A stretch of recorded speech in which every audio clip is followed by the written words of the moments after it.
बिस्मिल्लाहिर्रहमानिर्रहीम अस्सलातु वस्सलामु अला खातिमुन नबिय्यीन व अला आलिहि व सहबिही अजमईन। अस्सलामु अलैकुम व रहमतुल्लाहि व बरकातुहू। इमरान अहमद खान न्याजी साहब के दौर के अंदर किसानों के ऊपर टैक्स लगा और खाद महंगी कर दी गई। ये टैक्स लगने के खिलाफ उस वक्त खाद साज कंपनियां जो थी वो अदालत में चली गई, लेकिन ये खाद साज कंपनियां जो थी किसानों से तो वो टैक्स वसूल करती रहीं, आगे नहीं पहुंचाती थी। नतीजा क्या निकला? नतीजा ये निकला कि वो टैक्स इकट्ठा होता गया और ये टैक्स की तकरीबन 450 अरब रुपए की रकम जो थी वो कंपनियों के पास इकट्ठी थी और अदालत के अंदर से स्टे पे स्टे, स्टे पे स्टे, स्टे पे स्टे चल रहा था।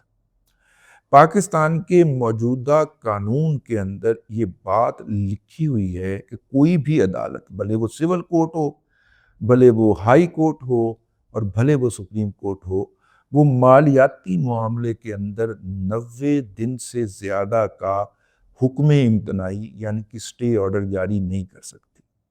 लेकिन अब क्या कीजिए कि यहाँ पे ना सिर्फ के हमारे मुअज़्ज़ज़ जज साहिबान और सिविल कोर्ट को तो छोड़ें, हाई कोर्ट के लेवल के ऊपर मशकूक वकला के जरिए फाइल किए गए मुकदमात पे अरबों रुपए के ना सिर्फ के हुक्म हाय इम्तनाई जारी करते हैं, बल्कि कई कई साल उसका पहरा देते हैं।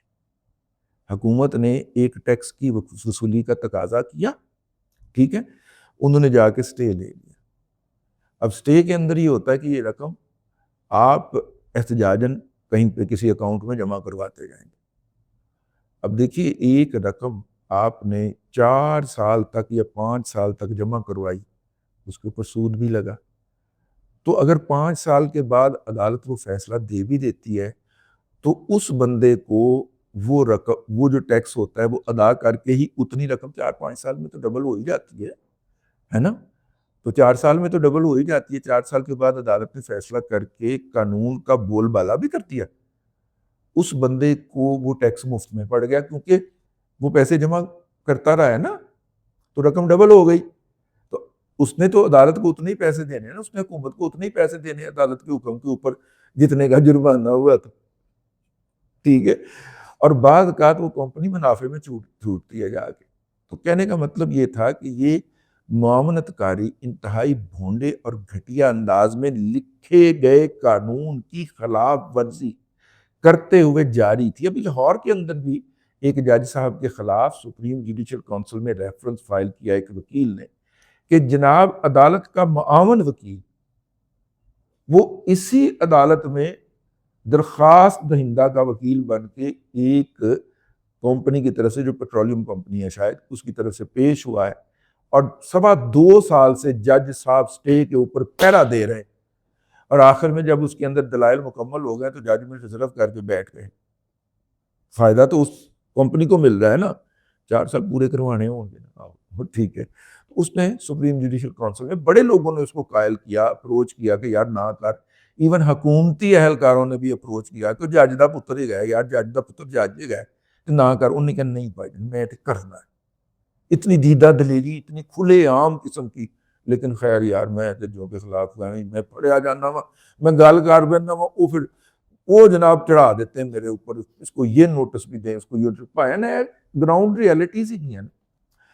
तो गुज़िश्ता दिनों जब शहबाज शरीफ साहब जो थे वो चीफ जस्टिस ऑफ पाकिस्तान काजी याहिया अफरीदी साहब से मिलने के लिए तशरीफ़ लेके गए उनके घर, और ये सरकारी मीटिंग थी जिसकी प्रेस रिलीज भी जारी की गई, तो उन्होंने वहाँ पे कहा कि देखिए 2700 अरब रुपया, आई रिपीट 2700 अरब रुपए से जायद के मुकदमा पैसे जो हैं हुकूमत पाकिस्तान के, वो स्टे ऑर्डर में फंसे हुए हैं। तो कुछ तो खुदा का खौफ करें। ये जजा ने सारा पैसा नाल लेके तो नहीं जाना, इत्थे ही छड़ जाना है सब कुछ, ठीक है। तो वो खैर ए फिक्रा मेरे बल में, मेरा ख्याल कोई इंटरनल ऑर्डर जारी हुआ होगा या नोटिफिकेशन गया होगा, या वैसे उन्होंने चीफ जस्टिस ऑफ पाकिस्तान ने हाई कोर्ट्स के चीफ जस्टिस साहिबान को मुतला किया होगा कि बहन है, हुकूमत चीख रही है इसके ऊपर, तो आप कानून के ऊपर अमल कीजिए। मुकदमा चलाना है तो चलाते रहिए, लेकिन मालियात की वसूली को आप मुअत्तल नहीं कर सकते। ये तो कानून के अंदर लिखा हुआ है ना, ठीक है। रेवेन्यू रिकवरी को आप सस्पेंड नहीं कर सकते, तो वो स्टे ऑर्डर खारिज कीजिए। तो इस हवाले से जी पहला अच्छा, इस हवाले से एक टैक्स लगा था। टैक्स लगा था जी, अल्लाह आपका भला करे, बैंकिंग सेक्टर के ऊपर, क्योंकि बैंकिंग सेक्टर बहुत प्रॉफिट कमा रहा था। 4,000 अरब साल का तो सिर्फ हुकूमत से कमा गया, 6,200 अरब रुपया साल का हुकूमत से कमा गया। तो उन्होंने कहा कि पाकिस्तान के अंदर बैंकिंग सेक्टर पे टैक्स ज़्यादा है, तकरीबन 35% है। तो वैसे कॉर्पोरेट सेक्टर के ऊपर भी 35% ही है टैक्स, जो बड़ी कंपनियां हैं। तो सिर्फ बैंकिंग सेक्टर जो है, और कोई शोबा नहीं, ठीक है ना, मल्टीनेशनल भी नहीं, सिर्फ बैंकिंग सेक्टर, क्योंकि इतना पैसा। अच्छा, ये 4,000 अरब रुपया तो बैंकिंग, पाकिस्तान के बैंकिंग के शोबे ने सिर्फ हुकूमत से कमाया है। बाकी कस्टमर को किस तरह उसने छुरी फेर के कमाना है, वो अलग अपनी जगह के ऊपर एक दास्तान है, गम है कि दुनिया की थकी तरीन सर्विस, घटिया तरीन सर्विस, जेड़ा पनो ही लाल है। यूबीएल च वड़ जाओ, बेड़े गर्क हुए पे ने। एमसीबी के अकाउंट खोल लो, खून थुकवा देता मियां मनशा साहब है की बिठाइयां हुई जे ले जाके होंगी अपने बैंक दे विच, ठीक है ना।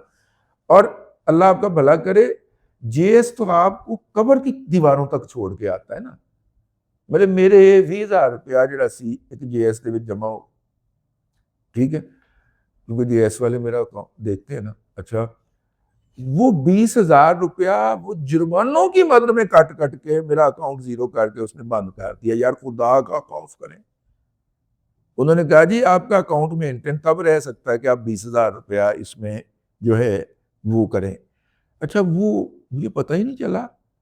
तो वो कटौतियां होते होते जैसे 20,000 से नीचे आया है, तो उसके बाद ऐसे छुरी फेरी है उन्होंने, वो फेर के अकाउंट बंद करके उन्होंने सलाम अलैकुम, वो इंटीमेशन भी कहीं पुराने नंबर और पुराने घर में भिजवा दी है। हालांकि हमारा ख्याल था कि हम जहांगीर सिद्दीकी साहब के बैंक की आला खिदमात से फ़ायदा उठाएं, लेकिन उन्होंने साढ़ा 20,000 ही कौन कप कर लिया जी।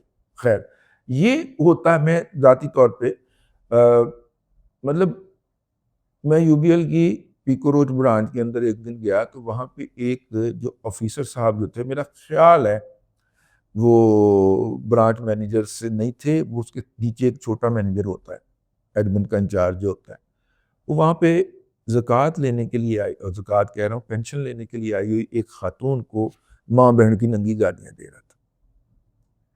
मैंने उनसे कहा बदबख्त, खुदा का खौफ कर, क्या करता है। मेरी अंदर मुंह मारी हो गई। मैं आके उस अकाउंट, उस ब्रांच में से, यूबीएल पीको रोड ब्रांच, मैंने उस अकाउंट, उस ब्रांच पे उसी वक्त बैठे, मैं कहा मैं अपना अकाउंट बंद करके जाऊंगा। वो बड़ा मैनेजर आ गया, नहीं सर, मैं कहा मेरे अकाउंट मेरे पैसे आने होंगे ने, वैसे ही एक अकाउंट ही ऐसे चली जा रहा है, अज बंद करके जावांगा अंडर द प्रोटेस्ट के ए होए। मैं 2.5 घंटे लाए जनाब उन्होंने मैंने कायल करने ते। तो मैं फिर वो चेक कट के वो कैश करवा के अपने पैसे फड़े, और उन्होंने कहा लो भाई तुम साढ़े लिए मर गए, स्क्वाड मर, ठीक है। यानी किसी भी बैंक में चले जाए। खैर, मैं वैसे किसी और तरफ घुस गया।